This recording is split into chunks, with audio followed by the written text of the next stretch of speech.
Hi friends, ആർഫറയിലേക്ക് എല്ലാവർക്കും സ്വാഗതം. US tech ഭീമനായിട്ടുള്ള IBM അഥവാ ഇന്റർനാഷണൽ ബിസിനസ് മെഷീൻസ്, ആ സ്റ്റോക്കിൽ ഉണ്ടായിട്ടുള്ള ഇടിവ് വൻ പാനിക്കായിരുന്നു യഥാർത്ഥത്തിൽ ക്രിയേറ്റ് ചെയ്തത്. ഏകദേശം 25% വരെ ഇടിഞ്ഞുകൊണ്ട് പതിറ്റാണ്ടുകളിൽ ഏറ്റവും വലിയൊരു തകർച്ചയാണ് ആ സ്റ്റോക്ക് നേരിട്ടത്. സാധാരണയായിട്ട് ഈ സ്റ്റോക്ക് പുറത്തുവിടാറുള്ള പതിവ് ഫൈനാൻഷ്യൽ റിപ്പോർട്ടുകൾക്ക് വിപരീതമായിട്ട് കമ്പനിയുടെ CEO അരവിന്ദ് കൃഷ്ണ അദ്ദേഹം നേരിട്ട് നിക്ഷേപകർക്ക് ഒരു പ്രിലിമിനറി Q2 ഏർണിംഗ്സ് വാർണിംഗ് ആണ് യഥാർത്ഥത്തിൽ നൽകിയത്. പ്രതീക്ഷിച്ചതിലും വളരെ കുറഞ്ഞ ഒരു പ്രകടനമാണ് സെക്കൻഡ് ക്വാർട്ടറിൽ ഉണ്ടായതെന്നാണ് അദ്ദേഹം വ്യക്തമാക്കിയത്. അപ്പോൾ സെക്കൻഡ് ക്വാർട്ടറിൽ $17.86 ബില്യൺ റവന്യൂ ആണ് അവർ പ്രതീക്ഷിച്ചത്. പക്ഷെ കമ്പനിക്ക് ലഭിച്ചത് $17.2 ബില്യൺ മാത്രമാണ്. അതായത് ഏകദേശം $660 മില്യൺ ഒരു കുറവ് അവിടെ ഉണ്ടായിട്ടുണ്ട്.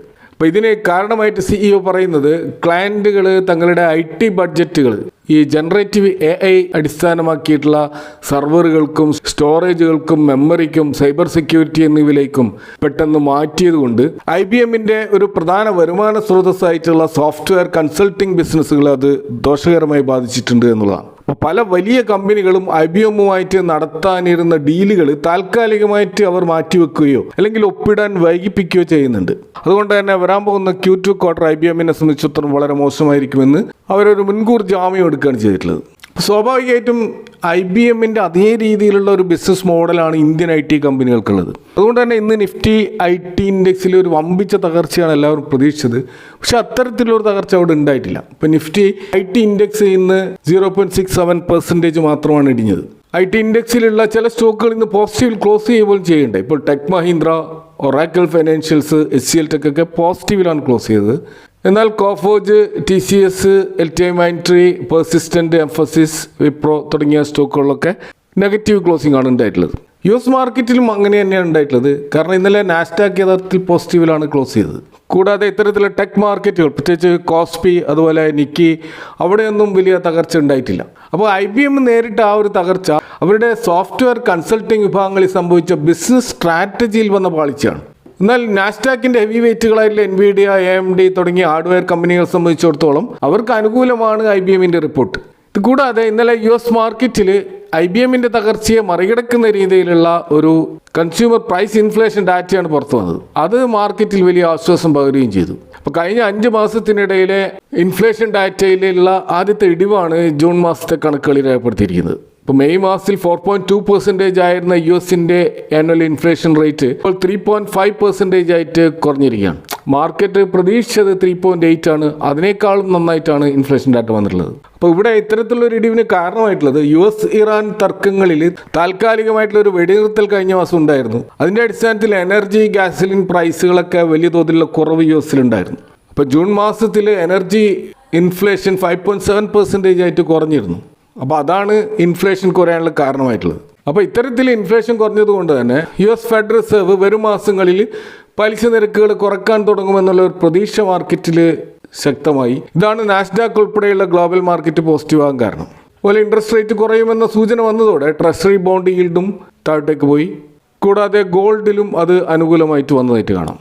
എന്നാൽ ഇവിടെ നമ്മൾ ശ്രദ്ധിക്കേണ്ട ഒരു കാര്യം, ജൂൺ മാസത്തെ കണക്കുകൾ ആശ്വാസം നൽകുന്നതാണെങ്കിലും ജൂലൈ ഫസ്റ്റ് വീക്കാണ് US-ഇറാൻ സംഘർഷങ്ങൾ ഇപ്പോൾ വീണ്ടും തലപൊക്കിയിരിക്കുന്നത്. ഇപ്പോൾ ഇന്റർനാഷണൽ മാർക്കറ്റ് ഇപ്പോൾ ക്രൂഡ് ഓയിലിൻ്റെ വില $86 എന്ന ലെവലിലേക്ക് ഉയർന്നിരിക്കുകയാണ്. അപ്പോൾ അതുകൊണ്ട് തന്നെ അടുത്ത മാസം വരാനിരിക്കുന്ന ജൂലൈയിലെ ഇൻഫ്ലേഷൻ നിരക്ക് ഒരുപക്ഷെ വീണ്ടും ഉയർന്നേക്കാമെന്ന ആശങ്കയും മാർക്കറ്റിലുണ്ട്.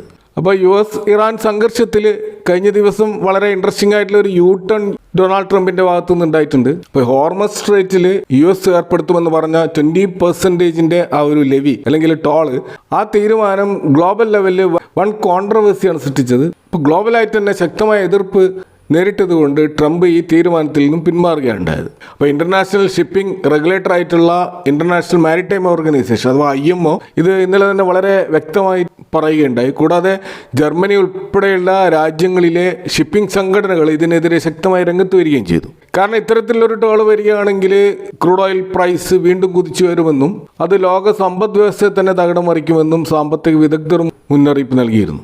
എന്നാൽ ട്രംപിനെ സംബന്ധിച്ചിടത്തോളം അദ്ദേഹം ഇപ്പോൾ യുദ്ധത്തിന് വേണ്ടി ചെലവഴിക്കുന്ന ആ ഒരു എക്സ്പെൻസ് തിരിച്ചു പിടിക്കാനുള്ള ശ്രമമാണ് നടത്തുന്നത്. ഇപ്പോൾ 20% ടോൾ പിരിക്കാനുള്ള തീരുമാനം പിൻവലിച്ച സ്ഥിതിക്ക് ഗൾഫ് രാജ്യങ്ങളുമായിട്ട് ഒപ്പിടാൻ പോകുന്ന പുതിയ ട്രേഡ് ആൻഡ് ഇൻവെസ്റ്റ്മെൻറ്റ് ഡീലുകളിൽ US സൈന്യത്തിൻ്റെ ആ ഒരു എക്സ്പെൻസസ് മീറ്റ് ചെയ്യാനുള്ള ശ്രമങ്ങളാണ് അദ്ദേഹം ഇനി നടത്താൻ പോവുക. ഏതായാലും ഇന്ത്യയെ സംബന്ധിച്ചിടത്തോളം ഈ 20% ടോൾ തീരുമാനം പിൻവലിച്ചത് നമ്മുടെ എക്കണോമിക്ക് വളരെ ആശ്വാസകരമായൊരു കാര്യമാണ്. എങ്കിലും ആ ഒരു മേഖലയിലുള്ള യുദ്ധസമാനമായ അന്തരീക്ഷം അത് ഇനിയും തണുത്തിട്ടില്ല. എണ്ണവില ഇപ്പോഴും $86 മുകളിൽ നിൽക്കുകയാണ്. 80 താഴെ എന്നുള്ള ഒരു ടാർഗറ്റാണ് നമ്മുടെ മാർക്കറ്റിൽ അനുകൂലമാവുക. ഇന്ന് ഇന്ത്യൻ മാർക്കറ്റിനെ സംബന്ധിച്ചിടത്തോളം മാർക്കറ്റ് ബ്രെഡ്ത്ത് കുറച്ച് ഇമ്പ്രൂവ് ആയിട്ടുണ്ട് എന്ന് മനസ്സിലാക്കാം. കാരണം 51% സ്റ്റോക്കുകൾ അഡ്വാൻസ് ചെയ്തിട്ടുണ്ട്, 44% സ്റ്റോക്കുകളാണ് ഡിക്ലൈൻ ചെയ്തിട്ടുള്ളത്. അപ്പോൾ അഡ്വാൻസ് ചെയ്ത സ്റ്റോക്കുകൾ കൂടുതലായിട്ട് നമുക്കിപ്പോൾ കാണുന്നുണ്ട്. സെക്ടർ വൈസ് നോക്കുകയാണെങ്കിൽ Nifty FMCG, Nifty IT index, Nifty media, Nifty metal തുടങ്ങിയ ചുരുക്കം ചില സെക്ടറുകളിൽ മാത്രമാണ് നെഗറ്റീവ് ക്ലോസിംഗ് ഉണ്ടായിട്ടുള്ളത്. ഭൂരിഭാഗം സെക്ടറുകളും ഫ്ലാറ്റ് പോസിറ്റീവ് ക്ലോസിംഗ് ആണ് ഇന്ന് നൽകിയിട്ടുള്ളത്. അതുപോലെ തന്നെ മാർക്കറ്റിൽ ഇന്ന് പല സ്റ്റോക്കുകളും അതിൻ്റെ Q1 റിസൾട്ടുകളുടെ അടിസ്ഥാനത്തിലുള്ള തകർച്ചയോ അല്ലെങ്കിൽ മുന്നേറ്റമോ നടത്തിയായിട്ട് കാണാം. അതിലൊരു പ്രധാനപ്പെട്ട സ്റ്റോക്ക് നമുക്ക് എടുത്തു പറയേണ്ടത് ടാറ്റ എലക്സിയാണ്. ഇന്ന് 4% ഒരു ഫോളാണ് ഈ സ്റ്റോക്കിൽ ഉണ്ടായിട്ടുള്ളത്. ഈ സ്റ്റോക്കിൻ്റെ ഇയർ ഓൺ ഇയർ സെയിൽസിൽ 14% വർധനവും പ്രോഫിറ്റിൽ 18% വർധനവും ഉണ്ടായിട്ടുണ്ട്. എന്നാൽ ക്വാർട്ടർ ഓൺ ക്വാർട്ടർ പ്രോഫിറ്റിൽ ഒരു 22% ഇടിവുണ്ടായതാണ് ഈ സ്റ്റോക്കിൽ നെഗറ്റീവായി വന്നിട്ടുള്ളത്. അപ്പോൾ യൂറോപ്പിലെ ഇവരുടെ ക്ലയൻറ്റുകളായിട്ടുള്ള വാഹന നിർമ്മാതാക്കൾ തങ്ങളുടെ എഞ്ചിനീയറിംഗ് ചെലവുകൾ ചുരുക്കിയത് കാരണം ഇവരുടെ ആ ഒരു റവന്യൂ ഗ്രോത്ത് പ്രതീക്ഷിച്ചതിലും വളരെ കുറവായിരുന്നു. അപ്പോൾ ഇതിനെ തുടർന്ന് പ്രമുഖ ഗ്ലോബൽ ബ്രോക്കറേജ് കമ്പനികൾ ഇതിൻ്റെ റേറ്റിംഗ് ഡൗൺഗ്രേഡ് ചെയ്തതാണ് മാർക്കറ്റിൽ ഇൻട്രാഡേയിൽ 6% ഈ സ്റ്റോക്ക് ഇടിയാൻ കാരണമായത്. കൂടാതെ അതിൻ്റെ 52 വീക്ക് ലോ ഇന്ന് ടച്ച് ചെയ്തായിട്ടും കാണാം. അതുപോലെ ബാങ്കിങ് മേഖലയിൽ നിന്ന് വന്ന യൂണിയൻ ബാങ്കിൻ്റെ റിസൾട്ട് വളരെ പ്രോമിസിംഗ് ആയിരുന്നു. അവിടെ 1% മുന്നേറ്റം ഈ സ്റ്റോക്കിൽ ഏകദേശം നടന്നതായിട്ട് കാണാം. ഇയർ ഓൺ ഇയർ സെയിൽസിൽ നേരിയ വർധനമാണെങ്കിൽ പ്രോഫിറ്റിൽ 27% വർധനം ഉണ്ടായിട്ടുണ്ട്. ക്വാർട്ടർ ഓൺ ക്വാർട്ടറിലും പോസിറ്റീവ് ഗ്രോത്ത് നമുക്ക് ഈ സ്റ്റോക്കിൽ കാണാം. ഈ സ്റ്റോക്കിൻ്റെ അസറ്റ് ക്വാളിറ്റിയും ഇമ്പ്രൂവ് ആയിരുന്നു. ഗ്രോസ് NPA ഇതേ ക്വാർട്ടറിൽ കഴിഞ്ഞ വർഷം രേഖപ്പെടുത്തിയിട്ടുള്ള 3.52% നിന്നും കുറഞ്ഞുകൊണ്ട് 2.65 ആയിട്ട് ഇമ്പ്രൂവ് ആയിട്ടുണ്ട്. കൂടാതെ നെറ്റ് NPAയും 0.62% നിന്ന് 0.47% ആയിട്ടും കുറഞ്ഞിട്ടുണ്ട്. അപ്പോൾ അത് ഈ ഒരു ബാങ്കിങ് സ്റ്റോക്കിനെ സംബന്ധിച്ചിടത്തോളം വളരെ പോസിറ്റീവായിട്ടുള്ളൊരു കാര്യമാണ്. അതുപോലെ തന്നെ ഇന്ന് പ്രമുഖ അസറ്റ് മാനേജ്മെൻറ്റ് കമ്പനിയായിട്ടുള്ള HDFC AMCയുടെ റിസൾട്ടും വന്നിരുന്നു. അതും വളരെ മികച്ച റിസൾട്ടായിരുന്നു. അതിൻ്റെ അടിസ്ഥാനത്തിൽ ഒരു 2.6% മുന്നേറ്റം സ്റ്റോക്കിൽ കാണുകയും ഇയർ ഓൺ ഇയർ സെയിൽസിൽ 13% വർധനവും പ്രോഫിറ്റിൽ 12% വർധനവും ഈ സ്റ്റോക്ക് രേഖപ്പെടുത്തിയിരുന്നു. അതുപോലെ ഈ ക്വാർട്ടറാണ് ഏറ്റവും മികച്ചതായിട്ട് കാണുന്നത്. Quarter on quarter profit 34% ഉയർന്നിരിക്കുന്നത്. കൂടാതെ ഇവർ കൈകാര്യം ചെയ്യുന്ന അസറ്റ് അണ്ടർ മാനേജ്മെൻറ്റ് അത് 93 ലക്ഷം കോടി കടന്നിട്ടുണ്ട്. അതുപോലെ മൊത്തത്തിലുള്ള മ്യൂച്വൽ ഫണ്ട് ഇൻഡസ്ട്രിയിലുള്ള ഇവരുടെ ആ ഒരു മാർക്കറ്റ് ഷെയർ 11.2% ആയിട്ട് ഇവർ നിലനിർത്തിയതും ഈ സ്റ്റോക്കിൽ വളരെ അനുകൂലമായ തരംഗമുണ്ടാക്കാൻ കാരണമായിട്ടുണ്ട്. അപ്പോൾ യൂണിയൻ ബാങ്കിൻ്റെയും HDFC AMCൻ്റെയും ഒക്കെ ഈ മികച്ച റിസൾട്ട് അത് മറ്റ് ബാങ്കിങ് ആൻഡ് ഫൈനാൻഷ്യൽ സെക്ടറിലെ സ്റ്റോക്കുകളിലും മുന്നേറ്റം ഉണ്ടാക്കിയിട്ടുണ്ട്. കൂടാതെ ശ്രീറാം ഫിനാൻസിൻ്റെയും ബജാജ് ഫിനാൻസിൻ്റെയും Q1 ഏർണിങ്സ് എക്സ്പെക്റ്റേഷൻ പുറത്തു വന്നതും മൊത്തത്തിൽ ഫൈനാൻഷ്യൽ മേഖലയിലുള്ള സ്റ്റോക്കുകളിൽ ഒരു പോസിറ്റീവ് ഇമ്പാക്റ്റ് ഉണ്ടാക്കിയിട്ടുണ്ട്. ഇതേപോലെ തന്നെ മാർക്കറ്റിൽ പുതുതായിട്ട് കടന്നു വന്നിട്ടുള്ള ഗ്രോയിഡ് അഥവാ അവരുടെ പാരന്റ് കമ്പനിയായിട്ടുള്ള Brilliant Brains Garage Ventures Limited അതിൻ്റെ ഒരു Q1 റിസൾട്ടുകൾ പുറത്തു വന്നിട്ടുണ്ട്. ഇപ്പോൾ വളരെ മികച്ച പ്രകടനമാണ് ഈ സ്റ്റോക്ക് കാഴ്ചവെച്ചിരിക്കുന്നത്. അപ്പോൾ അതിൻ്റെ അടിസ്ഥാനത്തിൽ ഈ സ്റ്റോക്കിൽ ഇന്ന് 6% ഒരു മുന്നേറ്റം നടന്നതായിട്ട് നമുക്ക് കാണാൻ കഴിയും. അപ്പോൾ മുൻ വർഷത്തെ അപേക്ഷിച്ചിട്ട് കമ്പനിയുടെ നെറ്റ് പ്രോഫിറ്റ് ഇയർ ഓൺ ഇയറിൽ 94% വർദ്ധിച്ചിരിക്കുന്നത്. കൂടാതെ റവന്യൂവും 66% വെച്ച് വർദ്ധിച്ചിട്ടുണ്ട്. അപ്പോൾ ഈ സ്റ്റോക്കിനെ സംബന്ധിച്ചിടത്തോളം അവരുടെ ചെലവുകൾ വളരെ കൃത്യമായിട്ട് നിയന്ത്രിച്ചതുകൊണ്ടും മൊത്തത്തിലുള്ള മാർജിന് മെച്ചപ്പെട്ടിട്ടുണ്ട്. അത് ഇവരുടെ ലാഭം ഇരട്ടിയാകാൻ സഹായിച്ചിട്ടുണ്ട്. അപ്പോൾ ഗ്രോയുടെ ഈ പ്ലാറ്റ്ഫോം യൂസ് ചെയ്യുന്ന യൂസേഴ്സിൻ്റെ എണ്ണം 2.2 കോടിയായിട്ട് ഉയർന്നിട്ടുണ്ട്. അപ്പോൾ നിലവിൽ 1.3 കോടിയിലധികം ആക്റ്റീവ് ക്ലയൻറ്റുകളുള്ള ഇന്ത്യയിലെ ഏറ്റവും വലിയ സ്റ്റോക്ക് ബ്രോക്കർ എന്ന പദവി ഗ്രോ നിലനിർത്തിയതായിട്ട് നമുക്ക് കാണാം. ഇതേപോലെ മറ്റൊരു തകർപ്പൻ റിസൾട്ട് വന്നിട്ടുള്ള സ്റ്റോക്ക് IT മേഖലയിൽ നിന്നുള്ള L&T ടെക്നോളജി സർവീസസ് ആണ്. ഈ സ്റ്റോക്കിൽ ഇയർ ഓൺ ഇയർ റവന്യൂവിൽ 11% വർധനവും പ്രോഫിറ്റിൽ 17% വർധനവും ഉണ്ടായിട്ടുണ്ട്. ക്വാർട്ടർ ഓൺ ക്വാർട്ടറിലും മികച്ച പ്രകടനമാണ് ഈ സ്റ്റോക്ക് കാഴ്ചവെച്ചതെന്ന് കാണാം. ഇപ്പോൾ കഴിഞ്ഞ ക്വാർട്ടറിൽ ഏകദേശം $100 മില്യൺ വൻകിട ഓർഡറുകൾ സ്വന്തമാക്കാൻ ഈ കമ്പനിക്ക് കഴിഞ്ഞിട്ടുണ്ട്.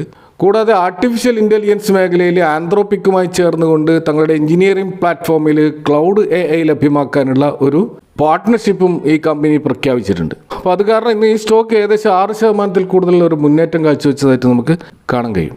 ഇനി നമ്മൾ നിഫ്റ്റിയുടെ ലെവലിലേക്ക് വന്നു കഴിഞ്ഞാൽ ഇപ്പോൾ പുട്ട് കോൾ റേഷ്യോ കാണുന്നത് 0.77 എന്ന ലെവലിലാണ്. അവിടെ കോൾ റേറ്റിംഗ് കൂടിയതായിട്ടാണ് കാണുന്നത്. അപ്പോൾ മാർക്കറ്റ് ഇടിയുമെന്ന് പ്രതീക്ഷിക്കുന്നവരാണ് കൂടുതലായിട്ടുള്ളത്. എന്നാൽ പുട്ട് സൈഡിലുള്ള ഹയസ്റ്റ് ഓപ്പൺ ഇൻട്രസ്റ്റ് 24,000 എന്ന ലെവലിൽ തന്നെ ശക്തമായ സപ്പോർട്ടായിട്ട് നിൽക്കുകയാണ്. റെസിസ്റ്റൻസ് 24,200 കോൾ ഓപ്പൺ ഇൻട്രസ്റ്റുകൾ കാരണം പ്രധാനപ്പെട്ട ഒരു കടമ്പയായിട്ട് 24,200 നിൽക്കുകയാണ്. അപ്പോൾ ഏതെങ്കിലും കാരണവശാൽ നാളെ നിഫ്റ്റി 24,200 ലെവല് ബ്രേക്ക് ചെയ്ത് സസ്റ്റെയിൻ ചെയ്യുകയാണെങ്കിൽ ശക്തമായ ഒരു ഷോർട്ട് കവറിങ് നമുക്ക് കാണാൻ കഴിയും. അത് ഒരുപക്ഷെ 24,350 എന്നുള്ള റെസിസ്റ്റൻസ് ലെവൽ വരെ മുന്നേറാനുള്ള സാധ്യതയുമുണ്ട്. എന്നാൽ നമുക്കറിയാം ഇപ്പോഴത്തെ ഈ പശ്ചിമേഷ്യൻ സംഘർഷങ്ങൾ കാരണം ഏത് സമയവും ഒരു ഗ്യാപ് ഡൗൺ ഓപ്പണിംഗ് നമുക്ക് പ്രതീക്ഷിക്കേണ്ടതാണ്.